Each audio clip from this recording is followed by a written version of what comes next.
প্রথম আলো পত্রিকা যে আছে ওরা কিন্তু বুঝে গেছে যে বাতাস ঘুরে গেছে, পাশার দান উল্টে গেছে। সেই জন্য ওই যে আসিফ নজরুলকে ধরে নিয়ে একটা 164 ধারায় জবানবন্দি নিয়ে রাখছে। ওই যে ইন্টারভিউ নামের যে জবানবন্দি, জবানবন্দি মানে কি, এটা তো ইন্টারভিউ না, 164। ওটা দিয়ে আসিফ নজরুলের বিরুদ্ধে রাষ্ট্রদ্রোহ মামলা হবে। তো এখন রিকনসিলিয়েশন হবে, এখন অন্তর্ভুক্তিমূলক নির্বাচনের পরিবেশ হবে, এখন মধ্যবর্তী নির্বাচন হবে।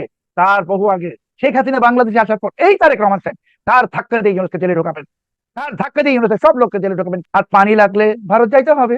গঙ্গার পানি তো আপনি ওইটা এই নিউ ইয়র্কে বসে চাইলে পাবেন না। বিএনপির কোনো হাতে কিছু নাই। বিএনপি সব সুযোগ হারাই ফেলছে প্রায় 2 বছর। আওয়ামী লীগ ক্ষমতার বাইরে 2 বছর বিএনপি সব সুযোগ হারাই ফেলছে। ইউনুস যেমন সব সুযোগ হারিয়ে এখন গণশত্রুতে পরিণত হয়েছে, বিএনপিকে এখনই আমি গণশত্রু বলতে পারতেছি না, বা হয়তো বলছি না টেকনিক্যাল কারণে।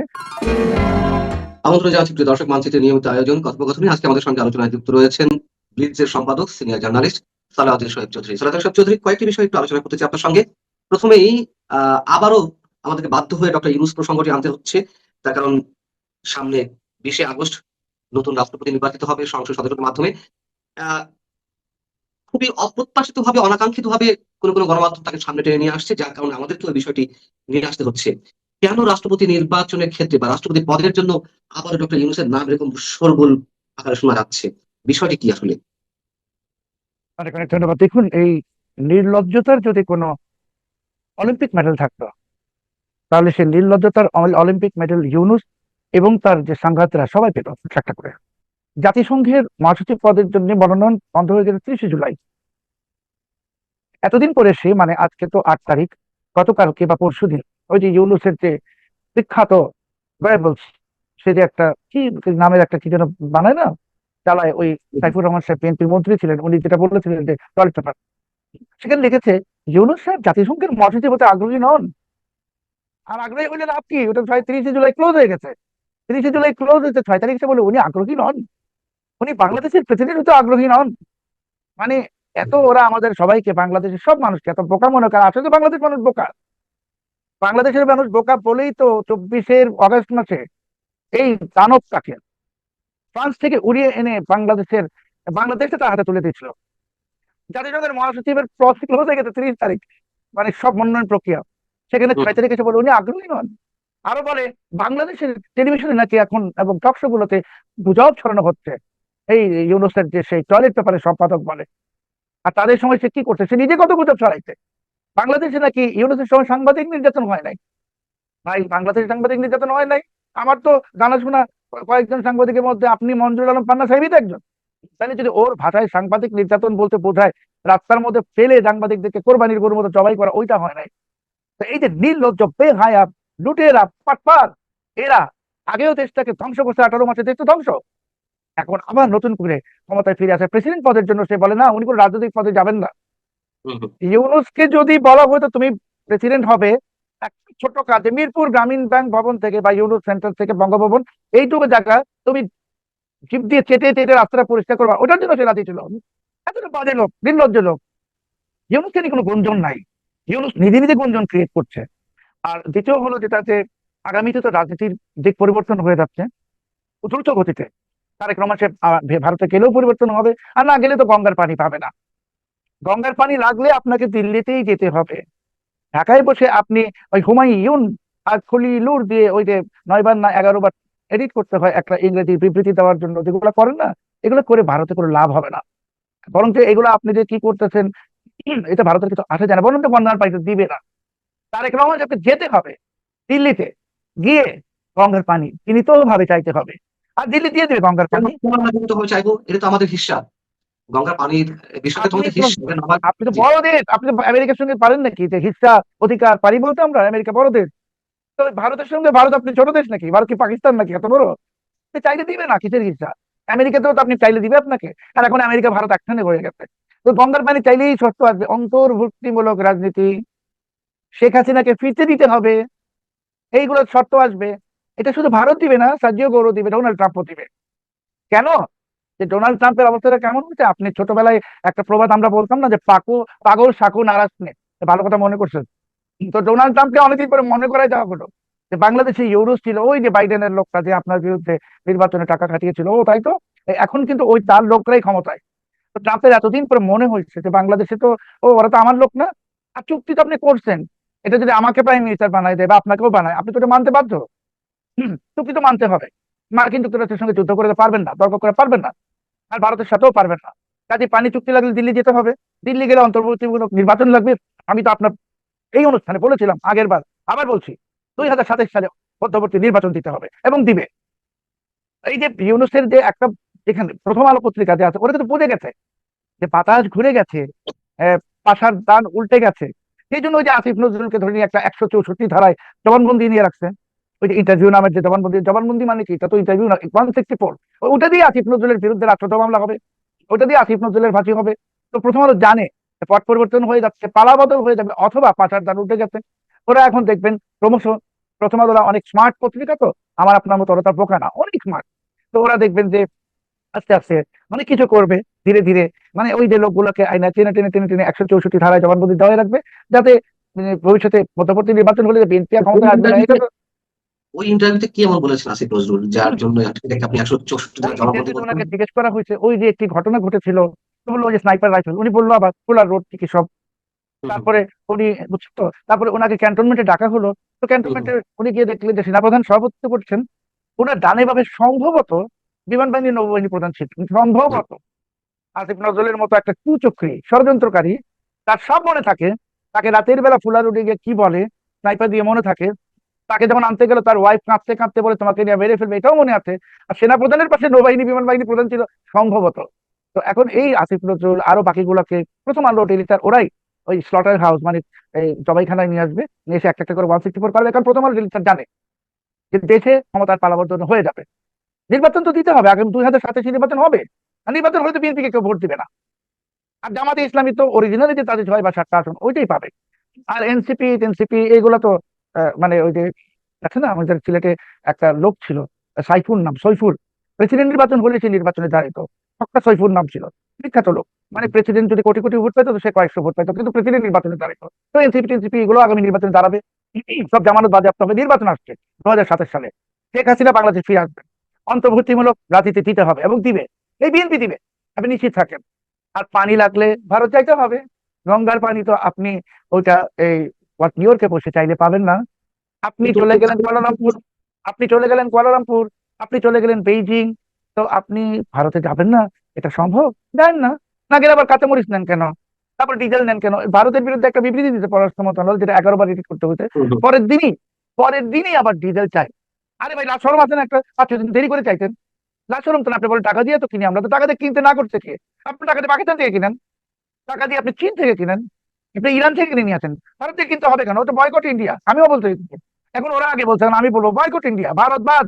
ভারত থেকে কিছু কেনা যাবে না, কাঁচা মরিচ ডিজেল কিছু না, সব পাকিস্তান চায়না আমেরিকা থেকে আনতে হবে। কারণ তো এই সমস্ত বড় বড় কথা বলে, আর এই সমস্ত বিবৃতি দিয়ে, এই যে গরু ছাগল কতগুলো রাখছে, এই হুমায়ুন তুমায়ুন লন্ডন থাকে বলেই কি ইংরেজি জানে নাকি? বাংলাদেশি রিক্সাওয়ালা তো বাংলা বলতে পারে, তোর মানে কি ও সাহিত্যের ভাষা বোঝে? এই খলিল একটা কেরানি, আমি বারবার বলছি, খলিল একটা কেরানি, সে কূটনীতির ভাষা বোঝে না। তো বাংলাদেশের পররাষ্ট্র নীতিটাকে লেজে গোবরে করে, কারণ খলিল তো এজেন্ডা আছে, খলিল তো ইউনুসের লোক, তারা তো বিএনপি কে সাবোটেজ করে দিয়েছো। এখন বিএনপি কে খলিল চমৎকার ভাবে সাবোটেজ করে দিয়েছে, যে চীনে নিয়ে গেছে, সে নিজে রাশিয়ায় গেছে, যেই আমেরিকার সন্দেহের তালিকায় ঢুকিয়ে দিয়েছে। এখন বিএনপি কে সেটার খেসারত দিতে হচ্ছে, যার ফলশ্রুতিতে জাতীয় করে এসেছিল। এবং যার ফলশ্রুতিতে আপনি দেখবেন যে 10 তারিখে দিনেশ টিভি দেখা করবেন এই প্রধানমন্ত্রীর সাথে, তো উনি তো ওই প্রধানমন্ত্রী আমাদেরকে যেটুকু বলবে সেটুকু শুনবো। তা আবার সেটা তো অনেকগুলো এডিট হবে, 25 বার এডিটও হইতে পারে। তবে নিশ্চিত থাকেন যে প্রধানমন্ত্রী এখন চাইতে চান, ভারতে যেতে চান, উনি বুঝছেন যে না গিয়ে কোনো উপায় নাই। আমি তো বললাম, ডিজেল নিতে হবে কেন ভারত থেকে? দরকার তো নাই। যদি তাই হয়, আপনি যে বেশ কনফিডেন্টলি বলছেন যে মধ্যবর্তী নির্বাচন হবে 27-এ, বা পত্রিকা, বিশেষ দুটো পত্রিকা জানে যে ক্ষমতার পালাবদল হবে, বা আমাদের প্রধানমন্ত্রীকে ভারত যেতেই হবে। কিন্তু আমরা তো দেখলাম যে গত বুধবার শেখ হাসিনার যে সংবাদ সম্মেলন বা বিভিন্ন প্রশ্নের উত্তর সাংবাদিকদের সাথে, তারপরে পররাষ্ট্র মন্ত্রণালয় যে বিবৃতি দিয়েছে সেটা খুব অ্যাগ্রেসিভ বিবৃতি, এবং আহ, যেটুকু সম্ভাবনা ছিল ব্রিক্স সম্মেলনে যে আহ্বান জানানো হয়েছিল ভারতের পক্ষ থেকে তারেক রহমানকে, সেটি অনিশ্চয়তার মুখে পড়তে যাচ্ছে বলে অনেকে মনে করছিলেন, বা এখনো মনে করছেন। তো সেই জায়গা থেকে আপনি এত কনফিডেন্টলি কিভাবে বলছেন যে ভারতে যেতেই হবে এবং ভারতের নানা শর্ত মানতেই হবে তারেক রহমানকে? প্রধানমন্ত্রীকে চীনে কে নিয়ে গেছে? এই খলিলুর, এই হুমায়ুনই তো নিয়ে গেছে, তাই না? নিয়ে গেছে না? তো ওই বিবৃতিটা, ওরা বিবৃতিটা কেন প্রকাশ করছে, এইটা তো তারেক রহমান সাহেব বুঝতেছেন না। ওনাকে স্যাবোটেজ আরো ভালো করে করার জন্য। চীন তো শেষ হয়ে গেছে, আর আসবে না বাংলাদেশে। আমেরিকাকে শেষ করে দিচ্ছে, এখন আমেরিকা অন্য পথ খুঁজতেছে, এখন ভারতকে শত্রু বানাই দেওয়া। এই যে বিবৃতিটা, এটা কি কোনো ডিপ্লোম্যাটিক ভাষা? এটা তো একদল মূর্খ লোক বসে বসে ডিকশনারি খুলে যে যা ভাষা কঠিন শব্দ এবং অসভ্য শব্দ জানে সব দিয়ে অসভ্য শব্দকে ডিপ্লোমেসিতে চলে নাকি? আমি আপনাকে বললাম, তারেক রহমান সাহেব ভারত যাবেন, নিজে যাবেন এবং অন্তর্বর্তীমূলক নির্বাচনের পরিবেশ দিবেন। শেখ হাসিনাকে উনি নিয়ে আসবেন বাংলাদেশে এবং নির্বাচন দিবেন আগামী বছর। কোনো পথ নাই। ওই যে একটা সিরাজউদ্দৌলা নাটকের একটা ডায়লগ আছে না, উপায় নেই গোলাম হোসেন ওনাদের অবস্থা হচ্ছে সেটা। আমি তো বললাম যে ডিজেল ইন্ডিয়া থেকে আনতে হবে কেন, কাঁচা মরিচ কিচ্ছু আনা দরকার নেই। আমি বলতেছি বয়কট ইন্ডিয়া। চীন থেকে আনেন, পাকিস্তান থেকে আনেন, আনেন দেখি। এখন তো এখন সামনে তো আরো খাদ্য সংকট আসতেছে। বাংলাদেশ তো অলরেডি এখন অর্ধেক জনগোষ্ঠীর অর্ধেক দিনে অভুক্ত থাকে, অর্ধেক বেলা অভুক্ত থাকে, খেতে পায় না, খাবার নাই। লক্ষ লক্ষ লোক বেকার হয়ে গেছে। তারপরে কলকারখানা বন্ধ, একটা কলকারখানা খুলে নাই। আপনি এবার 10টা বৃহৎ শিল্প সাম্রাজ্য বা শিল্প গোষ্ঠীর বিরুদ্ধে মামলা করবেন, তো ওগুলো বন্ধ হয়ে যাবে। তারপরে আপনি কি করবেন? লক্ষ লক্ষ কোটি কোটি বেকার লোককে আপনি কি কার্ড দিবেন? কোয়াব কার্ড, মানে স্বপ্নে দেখানোর কার্ড আর কি। কোয়াব স্বপ্নের একটা আরেকটা শব্দ হলো কোয়াব। ও যদি কোয়াব জানি কি জানি কোনখানে একটা বিলিং টিলিং ছিল বিএনপির আগের জমানায়। যাই হোক, ওই কার্ড ফার্ড দিয়ে লাভ নাই। তারেক রহমান সাহেব কার্ড দিতেছেন না কি দিতেছেন, বাংলাদেশে টাকা ছাপাচ্ছেন, বিদেশি মুদ্রা তো আসতেছে না। তো তারেক রহমান সাহেব তো জানে। ওনার তো গাড়ির যে ফুয়েল কমে যাচ্ছে, মানে ইন্ডিকেটর উনি তো দেখতেছে, আমরা দেখতেছি না। আমরা তো মূর্খ মানুষ, তো দেখি না। উনি তো দেখতেছে যে কিছুক্ষণ পরে দেশ, মানে দেশ নামক গাড়িটা বন্ধ হয়ে যাবে। বিদেশি মুদ্রা নাই, কিচ্ছু নাই। তো এখন রিকনসিলিয়েশন হবে, এখন অন্তর্ভুক্তিমূলক নির্বাচনের পরিবেশ হবে, এখন মধ্যবর্তী নির্বাচন হবে। তার বহু আগে শেখ হাসিনা বাংলাদেশে আসার পর এই তারেক রহমান সাহেব তার ধাক্কা দিয়ে ইউনুসকে জেলে ঢোকাবেন। তার ধাক্কা দিয়ে ইউনুসের সব লোককে জেলে ঢোকাবেন। কেন? ওরা তো তারেক রহমান সাহেবের জন্য থ্রেট। তারেক রহমান সাহেব জানে, ও তো জানে ওরা তো নির্বাচন দিত না, তাকে চালাকি করে নির্বাচন দিতে হয়েছে। এবং ইউনুস যে তারেক রহমান সাহেবকে ব্ল্যাকমেইল করেছে, এই জোর জবরদস্তি করে আমেরিকার সঙ্গে একটা চুক্তি করিয়েছে, এটা তো ইউনুস ব্ল্যাকমেইল করেছে। তো তারেক রহমান সাহেব কি বুঝতেছে না? বুঝতেছে তো। কিন্তু এখন উনি ওই সময় একা ছিল, সঙ্গী নাই, একা বিএনপি। খালি আওয়ামী লীগ মাঠে নামলে আওয়ামী লীগ বিএনপি একখানে হয়ে যাবে, নিশ্চিত থাকেন। রাজনীতিতে তো বাংলাদেশে দুটোই দল, বিএনপি আর আওয়ামী লীগ, হয়ে কিন্তু একদম আবর্জনা সাফ করে দেবে। কিন্তু স্বরাষ্ট্রমন্ত্রী শুক্রবার বলেছেন যে কিসের শেখ হাসিনা, কোথায় তার চেহারা দেখা গেছে, নানান ধরনের কনফিউশন তিনি ব্যক্ত করেছেন। অনেক কিছু আমাদের তথ্য আমাদের দিয়েছেন। আমাদের মাননীয় স্বরাষ্ট্রমন্ত্রী, উনি ওই কথাটা বলতে বলতে একটা চমৎকার একটা রহস্যের হাসিও দিতেন। তো এই যে স্বরাষ্ট্রমন্ত্রী মহোদয় সালাউদ্দিন সাহেব, মানে উনি তো 7 বছর, তাই না, ওই ভারতে ছিলেন। তো উনি কিন্তু ভারতের যথেষ্ট ভালো একজন বন্ধু। তো ওই যে আমি যেমন এখন বলছি বয়কট ইন্ডিয়া, বয়কট ইন্ডিয়া, আমার বলা আর অন্য কারো বলা কি সমান নাকি? আমি তো ভারতের শত্রু না, আমি বলছি। তো উনি ওইটা বলছেন, কিন্তু উনি তো ভারতের সবচেয়ে ভালো বন্ধু, সালাউদ্দিন আহমেদ সাহেব সবচেয়ে ভালো বন্ধু। তো উনি বললে তো ভারতও মাইন্ড করবে না। তো কিসের শেখ হাসিনা, উনি খুব ভালো করে জানে শেখ হাসিনা তো কিসের না কি। সালাউদ্দিন সাহেব অনেক জ্ঞানী লোক, সবকিছু জানেন। উনি দেখলেন একটা হাসি দিয়েছে ওই কথাটা বলার ফাঁকে। ওই হাসিটার মধ্যে সব প্রশ্নের উত্তর আছে। উনি জানেন কি করবেন এবং উনি জানেন কি ঘটবে। কিন্তু ঘটার আগে এই যে দানবগুলো আছে বাংলাদেশে, ইউনুস অ্যান্ড গং অ্যান্ড গ্যাং অ্যাকচুয়ালি, ওরা যেন সবকিছু পুরোপুরি টের না পায়, একটু মানে রেখে দিয়ে এই ভেড়াগুলোকে খাঁচার মধ্যেই, একসময় ওটা খুলে দিবে। তারপরে যা হওয়ার তাই হবে। শেখ হাসিনা আসবে, মধ্যবর্তী নির্বাচন হবে এবং মধ্যবর্তী নির্বাচনে আওয়ামী লীগের বিজয় হবে। এখানে কোনো আর কোনো বিতর্কের কোনো কারণ নেই। আমাদের কারণ বিজয় মানুষ হবে, ক্ষমতায় আসবে। বিএনপিকে মানুষ ভোট দেবে কেন? আপনি আমাকে বলেন, বিএনপিকে কেন ভোট দেবে? চাঁদাবাদী, দখলবাদী, আর ওই যে কি সব ভুয়া কার্ড বিতরণ, আর কি কি বিএনপির কোনো অর্জন আছে? আমার বাসায়, আপনার বাসায় আমরা তো আওয়ামী লীগ করি না, আমরা তো 3 গুণ বিল দিতে হচ্ছে। তিনি বিএনপি করেন, তিনি জামাত করেন, ওনারও 3 গুণ বিল দিতে হচ্ছে। যিনি জাতীয় পার্টি করেন, ওনারও 3 গুণ বিল দিতে হচ্ছে।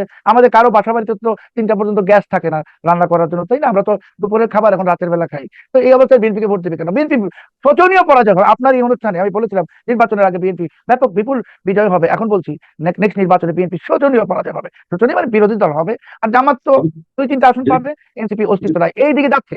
এখন বিএনপির কোনো হাতে কিছু নাই। বিএনপি সব সুযোগ হারাই ফেলছে প্রায় 2 বছর।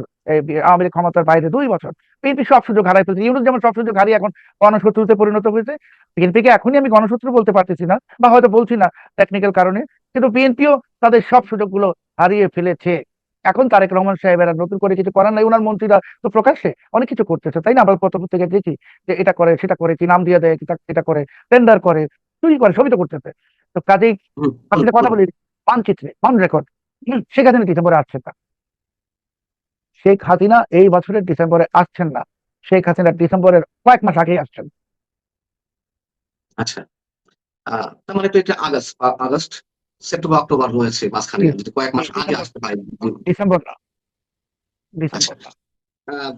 মানে আপনি বলতে চাচ্ছেন যে খুব দ্রুতই বাংলাদেশের রাজনৈতিক হাওয়া খুব দ্রুতই ঘুরছে। বলে গেছে তো সবই আমি বলছি বাংলাদেশের রাজনৈতিক হাওয়া আমি বলি না, পাশার দান ইন্টারন্যাশনালি উঠে গেছে, একেবারেই উঠে গেছে। এখন আমেরিকা ভারত এক অক্ষে চলে আসছে 100%। তাদের সঙ্গে রাশিয়াও আছে। তো কাজেই এখন চীনের প্রভাব ঠেকানোর জন্য ভারত এবং আমেরিকা এক অক্ষে অবস্থান নিয়ে নিয়েছে। এই পরিস্থিতিতে বাংলাদেশের রাজনৈতিক ভবিষ্যৎ নির্ধারিত হবে এই দেশ দুই দেশের সিদ্ধান্তে। এবং বাংলাদেশের যে একটা পরিস্থিতি, একটা টমাটকানো পরিস্থিতি, যে একটা বড় রাজনৈতিক দল 6-7 কোটি তাদের সমর্থক, তাদেরকে আপনারা বাদ দিয়ে রাখছেন, এইগুলা হবে না। এইগুলো আসলে অবাস্তব চিন্তা, অবান্তর চিন্তা। এটা একটা টেম্পোরারি একটা ঘটনা ঘটেছে ইউনূসের কারণে। আমার মনে হয় বিএনপিও বুঝতে পারছে যে এটা বিএনপির জন্য আখেরে আত্মঘাতীমূলক। কারণ বিএনপি যদি আওয়ামী লীগকে রাজনীতির বাইরে রাখে, তাহলে বিএনপিকে যারা আসলে বিএনপির হন্তারক, যারা আওয়ামী লীগেরও হন্তারক, সেই জামাত এবং উগ্রবাদী এবং স্বাধীনতা বিরোধী অপশক্তি, তারা মাথাচাড়া দিয়ে উঠলে শেষ পর্যন্ত ওই ফ্রাঙ্কেনস্টাইন আওয়ামী লীগও রাখবে না, বিএনপিও রাখবে না, বাংলাদেশটাকে ওরা দখল করবে। এই পরিস্থিতি থেকে মুক্তির একমাত্র পথ সেটা অন্তর্ভুক্তিমূলক নির্বাচন।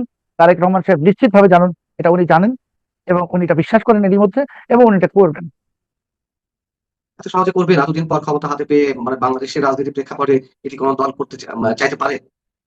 আপনাকে যদি আটলান্টিক সাগরে ফেলে দিয়ে দুটো অপশন দেওয়া হয়, যে হয় আপনি সাগরে সাঁতার কাটতে থাকেন, আর না হয় আপনাকে আমরা ওই জল পানি থেকে একটা দড়ি ফেলে টান দিয়ে ঝুলাই দিব, আপনি কোন অপশনটা গ্রহণ করবেন? তারেক রহমান সাহেবের অবস্থাটাও সেম। এখন ওনাকে মানে he has to choose between fry and fire. আর কোনো অপশন নাই। ওনার সর্বোচ্চ ভুল ছিল যে উনি ক্ষমতায় আসার পরপরই আওয়ামী লীগ নিষিদ্ধের যে ইউনূসের ষড়যন্ত্র, সেই ফাঁদে উনি পা দিয়ে দিয়েছে। যদি ওটা না করতেন, আজকে বাংলাদেশের রাজনীতির পরিস্থিতি আরেক রকম থাকতো এবং বিএনপির জন্য অনেক নির্ঝঞ্ঝাট হতো। বিএনপিকে ঝঞ্ঝাটে বিপদে ফেলে দিতে ইউনূস ওই আইনটা করে, আর সেই আইনটাকে পাস করে আবার বিএনপি সেই ইউনূসের ফাঁদে পা দিয়েছে, যার খেসারত এখন বিএনপিকে দিতে হবে সেই আটলান্টিকে ছুড়ে ফেলা লোকটার মতো, যে তুমি কি পানিতে ডুবে মরবা নাকি তোমাকে রশি লাগায় গলায় আমরা ঝুলাই দিব, দুটার একটা। দেখা যাক, হয়তো আমাদেরকে বেশি দিন ওয়েট করতে হবে না যে বাংলাদেশ রাজনীতি কোন দিকে যাচ্ছে সেটি বোঝার জন্য। আপনি ভালো থাকবেন সালাউদ্দিন সাহেব চৌধুরী, আপনার জন্য অনেক অনেক শুভকামনা। দর্শক, আপনারা যারা শুনছিলেন ভালো থাকবেন নিশ্চয়ই। আল্লাহ হাফিজ।